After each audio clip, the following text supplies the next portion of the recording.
Mjekja personale e kreut të opozitës ruse, Aleksej Navalni, thotë se ekziston mundësia që Navalni të jetë helmuar me lëndë kimike.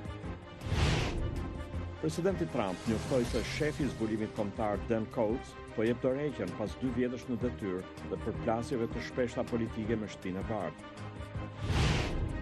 Autoritetet në shtetin perëndimor të Kalifornisë thonë se një person I armatosur vrau të paktën 3 vet në një festë tradicionale, duke përfshirë një fëmijë 6 vjeçar.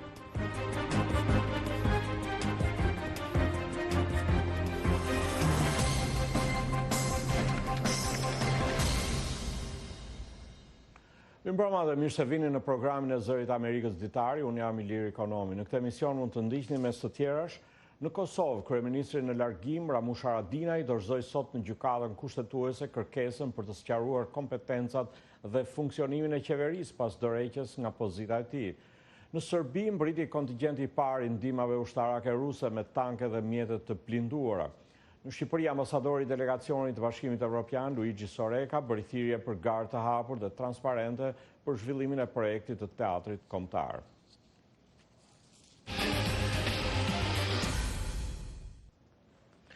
Filloj me lajmet, mjekja personale e kreut të opozitës ruse Aleksej Navalni thotë se ekziston mundësia që Navalni të jetë helmuar me lëndë kimike.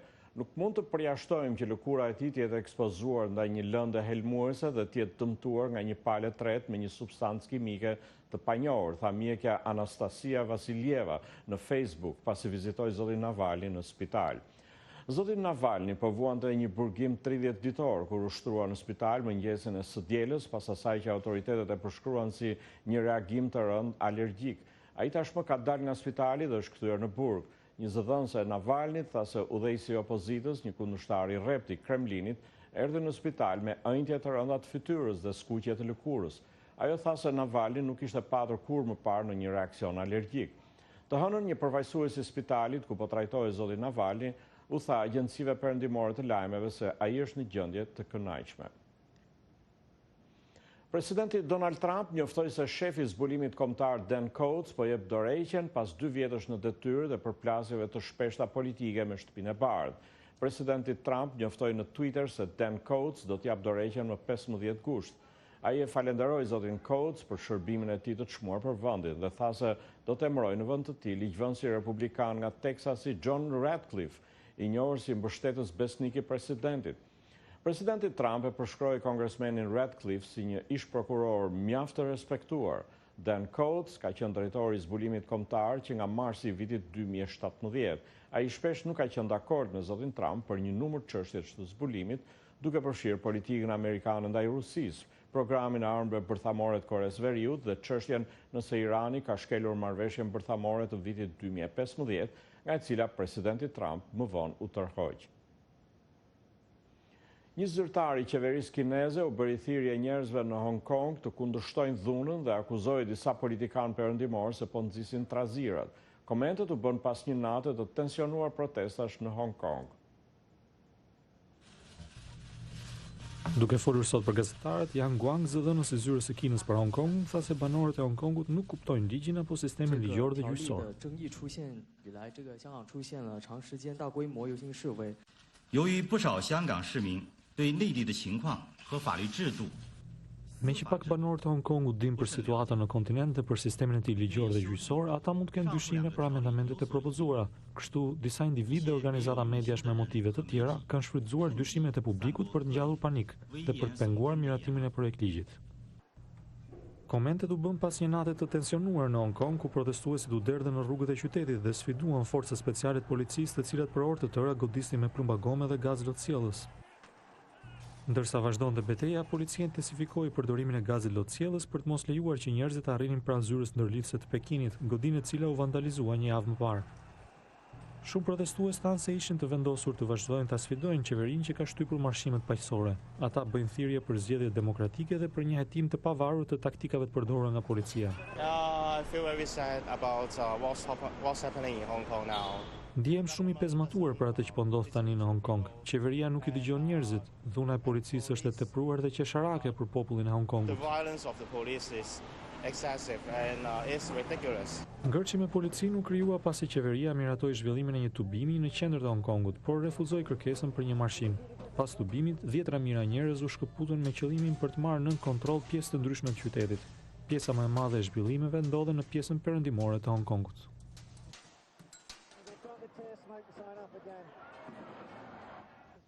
Autoritetet në shtetin perëndimor të Kalifornisë njoftuan se një person i armatosur vrau të paktën 3 vet duke përfshirë një fëmijë 6 vjeçar gjatë një feste tradicionale.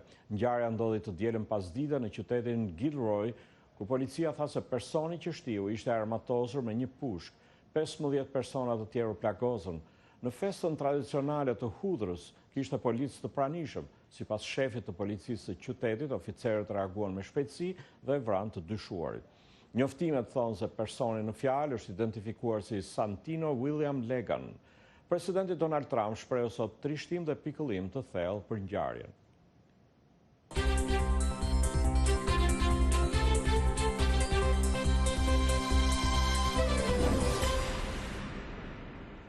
Në Kosovë, kryeministri në largim Ramush Haradinaj dorëzoi sot në gjykatën kushtetuese kërkesën për të sqaruar kompetencat dhe funksionimin e qeverisë pas dorëheqjes së tij. Ai tha se nuk do të lejojë që vendi të përballet me boshllok institucional, ndërkaq paralajmëroi këshillime ndërmjet partive politike për të shpërbërë parlamentin dhe për t'i hapur rrugën zgjedhjeve të reja parlamentare. Njofton korrespondenti ynë Leonat Shehu.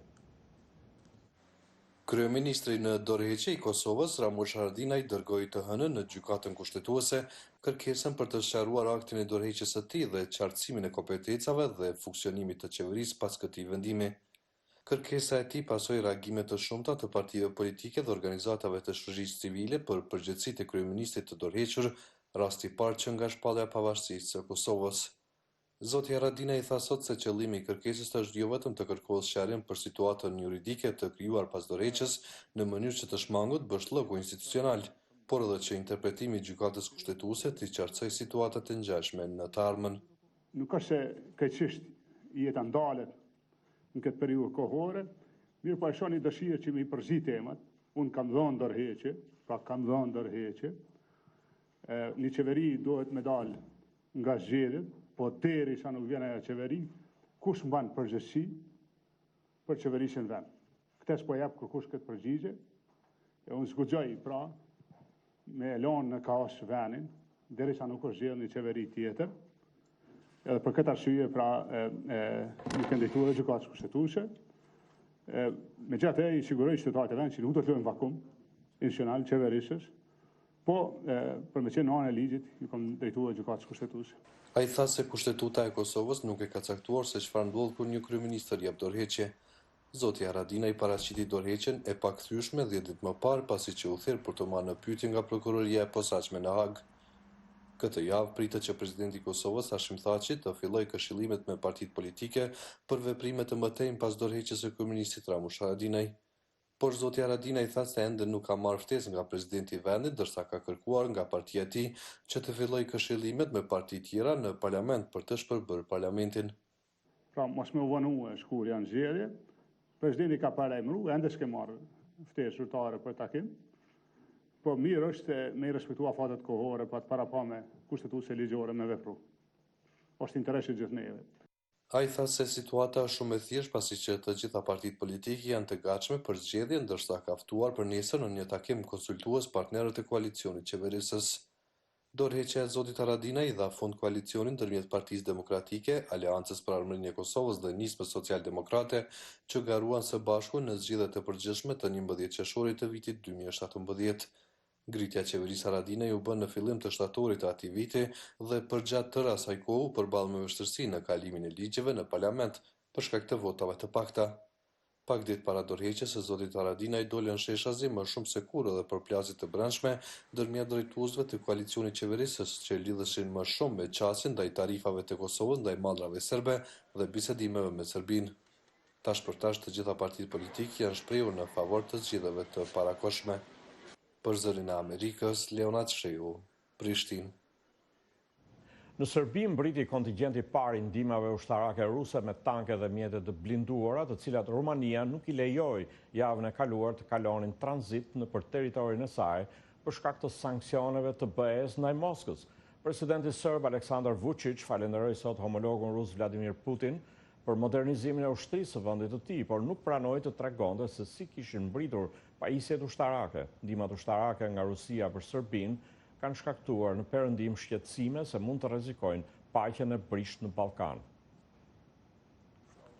Presidenti i Serbisë Aleksandar Vučić falenderoi sot presidentin e Rusisë Vladimir Putin për modernizimin e forcave ushtarake të Serbisë, duke i dhënë vendit të tij tanke dhe mjete të blinduara luftarake. Ponovim, dakle, za one koji ne znaju, to smo dobili na poklon. Do ta përsëris për ata që nuk e dinë, armët janë dhuratë, mjete plotësisht moderne nga Rusia. Ne nuk kemi paguar për to.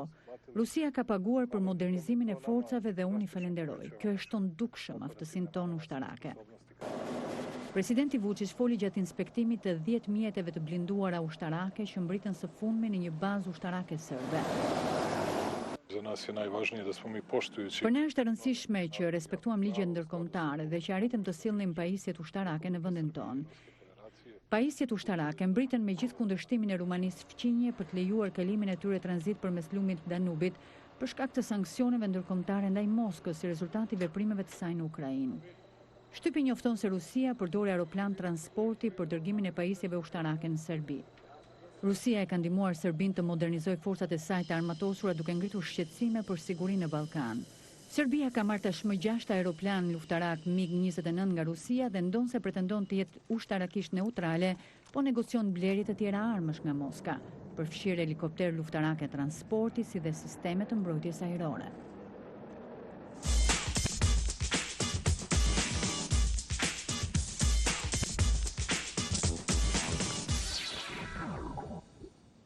Në Shqipëri, ambasadori i delegacionit Bashkimit Evropian në Tiranë, Luigi Soreka, tha sot se u takon autoriteteve shqiptare të vendosin nëse duhet apo jo një teatër i ri, por se për BE-n është shumë e rëndësishme që të ketë një garë të hapur dhe me kritere transparente për zhvillimin e projektit. Njofton nga Tirana korrespondenti ynë Armand Mero.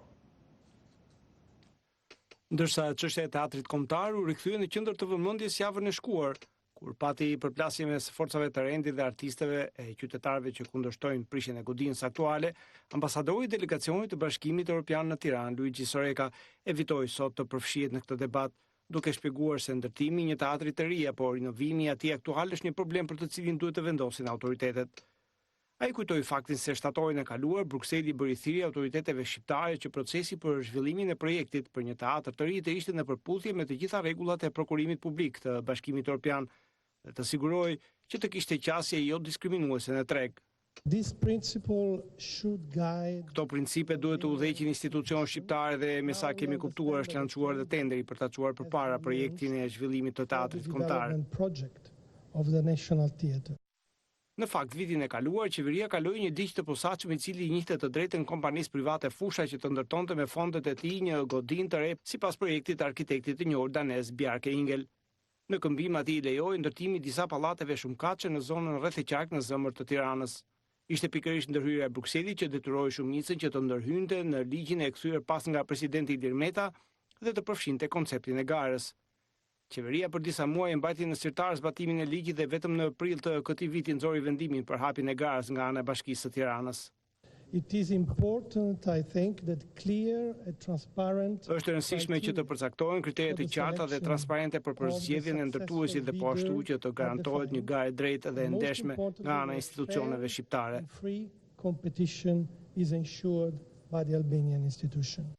Kompanitë e interesuara kanë afat që të paraqesin propozimet e tyre deri në datën 19 shtator, por sërish kompania Fusha duket se është e favorizuar në këtë garë. Ajo ka në dorë projektin e parapëlqyer të qeverisë dhe marrëveshjet me pronarët e tjerë që kanë sipërfaqe në këtë zonë, ndërkohë që konkurrentët e mundshëm do të duhet të nisin gjithçka nga e para e të plotësojnë shumë nga kriteret që përmban projekti tani më i bërë publik, apo edhe të bindin pronarët e sipërfaqeve private, të cilat kanë mbyllur me kohë marrëveshjen me kompaninë Fusha.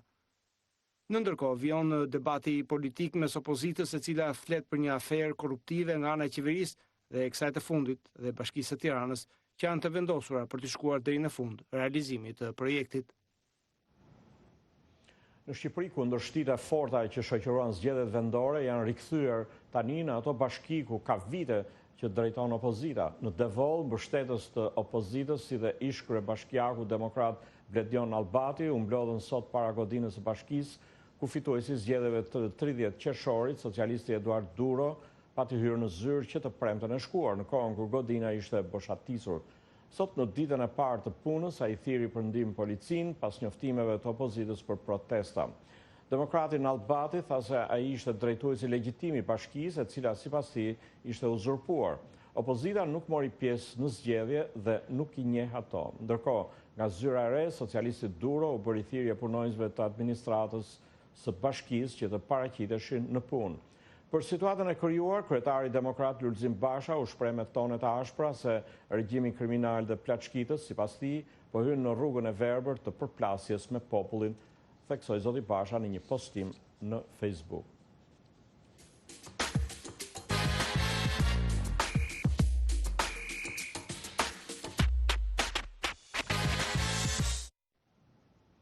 Vazhdojmë me njoftime të tjera. Këtë javë në Detroit, të shtetit Michigan, zhvillohet debati i dytë i kandidatëve demokrat për president. Analistët presin një përballje të ashpër mes garuesve.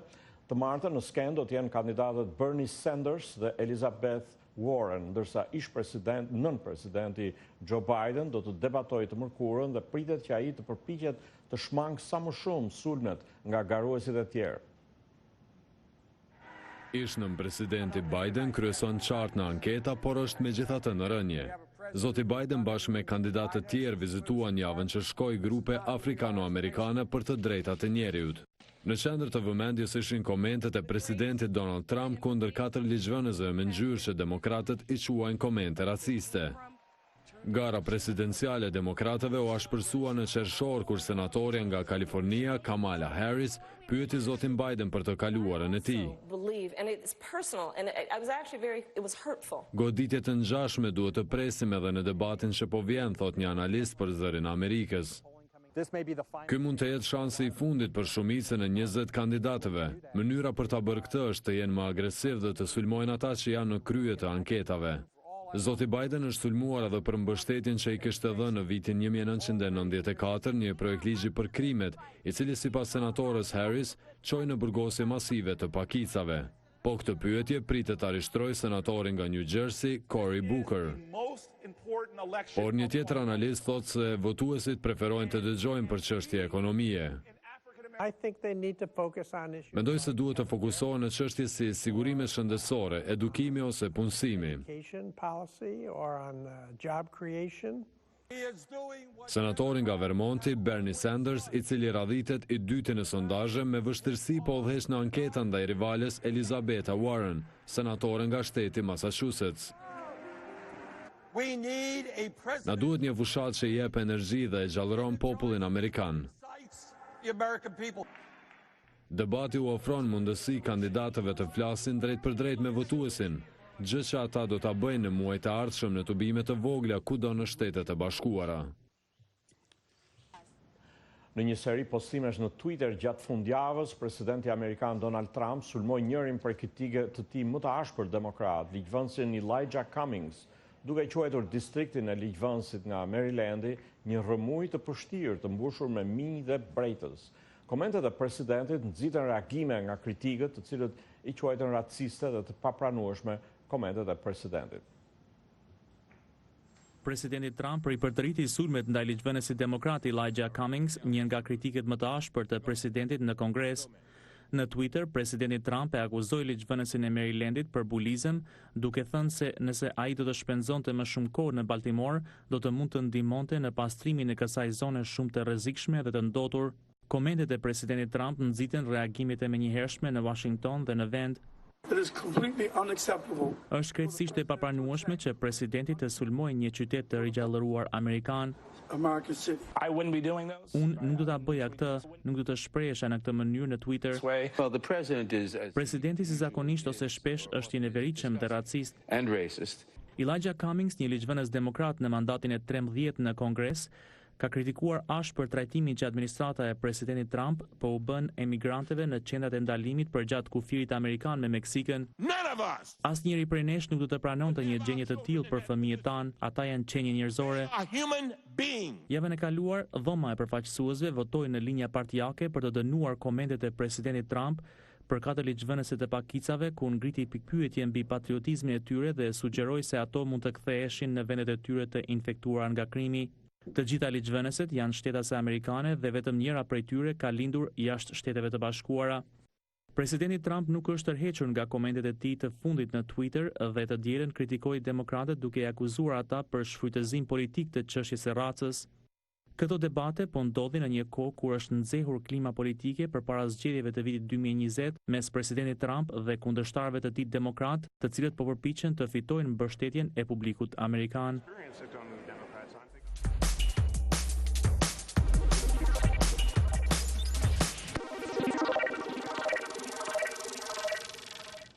Ministrat e jashtëm të shoqatës së vendeve të Azisë Juglindore, ASEAN, do të takohen në Bangkok më 2 gusht dhe krahas çështjeve diplomatike pritet të diskutojnë edhe rreth programit bërthamor të Koresë Veriut. Ndërkohë fati i bisedimeve bërthamore mes Washingtonit dhe Penjanit mbetet i paqartë në kushtet kur Korea e Veriut këmbgul për lehtësim të sanksioneve përpara çarmatimit të plotë dhe të verifikueshëm bërthamor. Prej vitit 2006, Korea e Veriut ka kryer 6 prova me armë bërthamore, më e fundit në vitin 2017. Në prill të vitit 2018, Kim Jong-un dhe presidenti i Koresë së Jugut Moon Jae-in premtuan të punojnë për çarmatimin e plot nga Dishullit Korean në takimin e parë ndërkorean pas më shumë se 1 dekade. Më 24 maj të 2018-s, Korea e Veriut njoftoi se kishte shmontuar tërësisht objektin e saj të provave bërthamore në Punjiri. Të 6 provat bërthamore të Koresë Veriut janë kryer aty në tunelet e gërmuara në malin Mantap në verilindje të vendit. Aktualisht bisedimet bërthamore mes Shteteve të Bashkuara dhe Penjanit kanë ngecur. Më 2 gusht ministrat e jashtëm të shoqatës vendeve të Azisë Juglindore pritet të takohen në Bangkok për një forum rajonal. Krahas çështjeve diplomatike pritet të diskutohet dhe rreth programit bërthamor të Koresë Veriut. Mbajtja e këtij forumi vjen ndërsa më 23 korrik të vitit 2019 Agjencia Shtetërore e Lajmeve e Penjanit njoftoi se Kim Jong-uni inspektoi një nëndetse të madhe të ndërtuar Ishtazi, duke sinjalizuar çuarjen më tej të një programi raketash balistike që lëshohen prej nëndeceve. Njoftimi vjen ndërsa janë shënuar sërish vonesa në rifillimin e bisedimeve mes Koresë Veriut dhe Shteteve të Bashkuara. Washingtoni vazhdon të kërkojë nga Korea e Veriut të heqë dorë nga programet e saj të armëve bërthamore të raketave.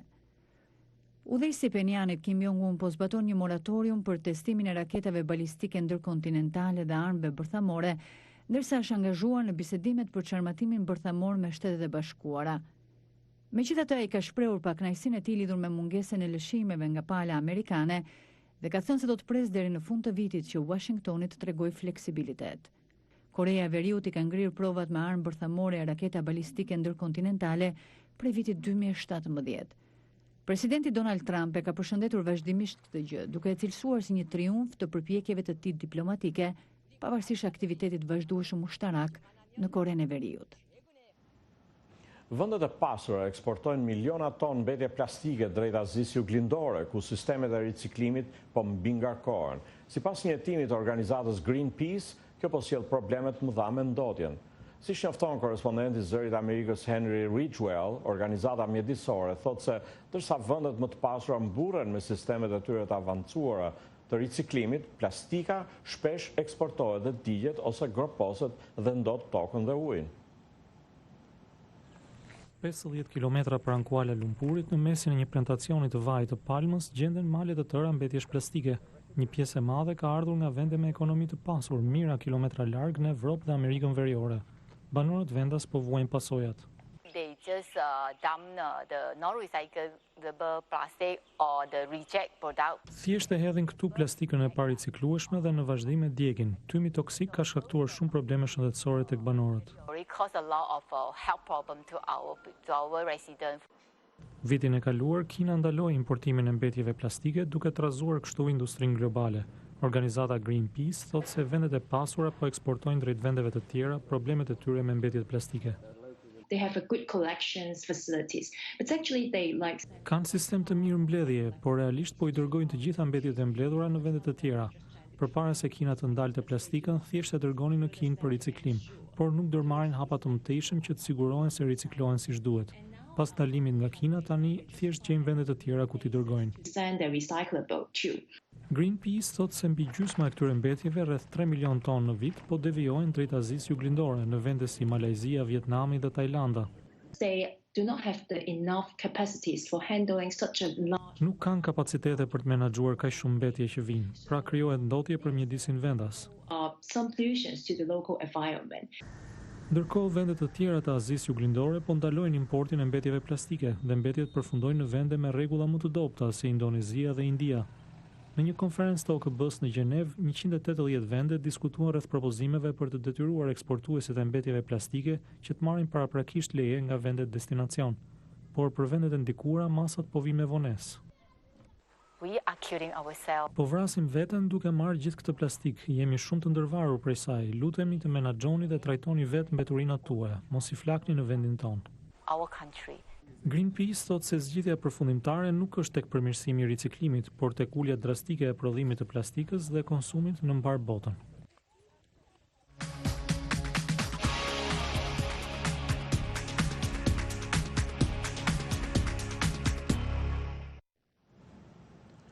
Kolegu ynë i Zërit Amerikës, gazetari me përvojë Astrid Lulushi, del në pension. Shërbimi shqip i Zërit Amerikës këto ditë i shprehu atij urimet më të mira për këtë fazë të re në jetën e tij. Astridi është i njohur si producent i ekipit dhe për shumë vite ka trajtuar temat e mjekësisë dhe shkencës në programet e Zërit Amerikës në shqip. Ai njihet edhe si autor i disa librave. Me një ceremoni në shërbimin tonë, drejtoresha e Zërit Amerikës, Amanda Bennett, i dorëzoi kolegut Astrid Lulushi çmimin e karrierës.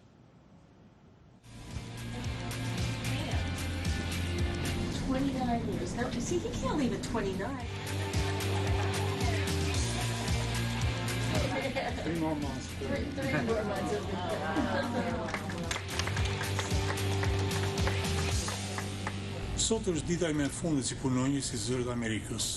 Pas 30 vjet punë, tani erdhi koha për të dalë në pension. Njeriu ik nga vendlinja dhe vjen në Amerikë për të kërkuar liri dhe marrëqenie. Këtu unë i gjeta të dyja. Gjithashtu ndjehemi privilegjuar që mu dha mundësia për shërbyrjen e agjencisë së Zërit Amerikës, që mban vendin e nderit mes mediave të lira. Largohem i përmbushur dhe i nderuar që kam qenë në shërbimin tuaj. Ju dëgjues dhe shikues të mrekullueshëm të programeve të Zërit Amerikës. Ju falenderit.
Këto ishin materialet e përgatitura për ditarin e sotëm. Ditari mund të ndiqet drejt për drejt në faqen tonë të internetit, zëriamerikës.com, si dhe në Facebook.